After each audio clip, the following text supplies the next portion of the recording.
नहीं दौलतमंदो, जरा सुनो तो,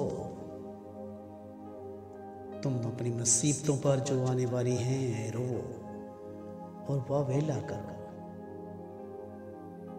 तुम्हारा माल बिगड़ गया और तुम्हारी पोशाकों को कीड़ा खा गया। तुम्हारे सोने चांदी को जंग लग गया और वो जंग तुम पर गवाही देगा और आग की तरह तुम्हारा गोश्त खाएगा। तुमने आखिर ज़माना में खजाना जमा किया है। देखो, जिन मजदूरों ने तुम्हारे खेत काटे, उनकी वो मजदूरी जो तुमने दगा करके रख छोड़ी चलाती है, और फसल काटने वालों की फरियाद रब्बुल के कानों तक पहुंच गई है। तुमने जमीन पर ऐशो इशरत की और मजे उड़ाए। तुमने दिलों को ज़िबा के दिन मोटा ताज़ा किया। तुमने रास्तबाज शख्स को कसूरवार ठहराया और कत्ल किया। वो तुम्हारा मुकाबला नहीं करता। बस ऐ भाइयों, खुदावन की आमद तक सब्र करो। देखो, किसान जमीन की कीमती पैदावार के इंतजार में पहले और पिछले मीन के बरसने तक सब्र करता रहता है। तुम भी सब्र करो और अपने दिलों को मजबूत रखो, क्योंकि खुदावंद की आमद करीब है। ऐ भाइयों, एक दूसरे की शिकायत ना करो ताकि तुम सजा ना पाओ।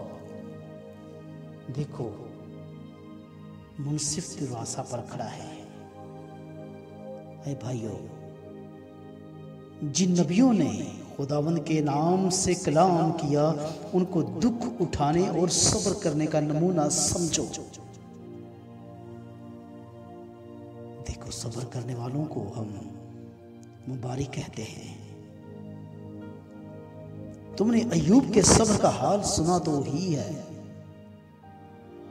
और खुदावंद की तरफ से जो उसका अंजाम हुआ उसे भी मालूम कर लिया, जिससे खुदावंद का बहुत तरस और रहम ज़ाहिर होता है। मगर ऐ मेरे भाइयों, सबसे बढ़कर यह है कि कसम ना खाओ, ना आसमान की, ना जमीन की, ना किसी और चीज की, बल्कि हाँ की जगह हाँ और नहीं की जगह नहीं, बल्कि सजा के लायक ना ठहरो ताकि तुम सजा के लायक ना ठहरो।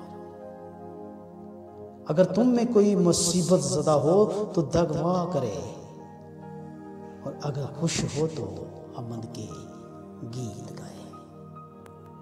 अगर तुम में कोई बीमार हो तो कलीसिया के बुजुर्गों को बुलाए और वो खुदावंद के नाम से उनको तेल बनकर उसके लिए दुआ करें।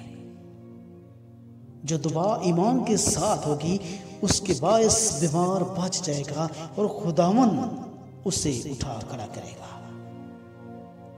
और अगर उसने गुनाह किए हों तो भी उनकी माफी हो जाएगी। बस तुम आपस में एक दूसरे से अपने अपने गुनाहों का इकरार करो और एक दूसरे के लिए दुआ करो ताकि शिफा पाओ। रास्तबाज की दुआ के असर से बहुत कुछ हो सकता है। एलिया हमारा हम तबीयत इंसान था। उसने बड़े जोश से दुआ की कि मीना बरसे, चनाचे 3.5 बरस तक मीना बरसा और जमीन में पैदावार ना हुई। आमीन।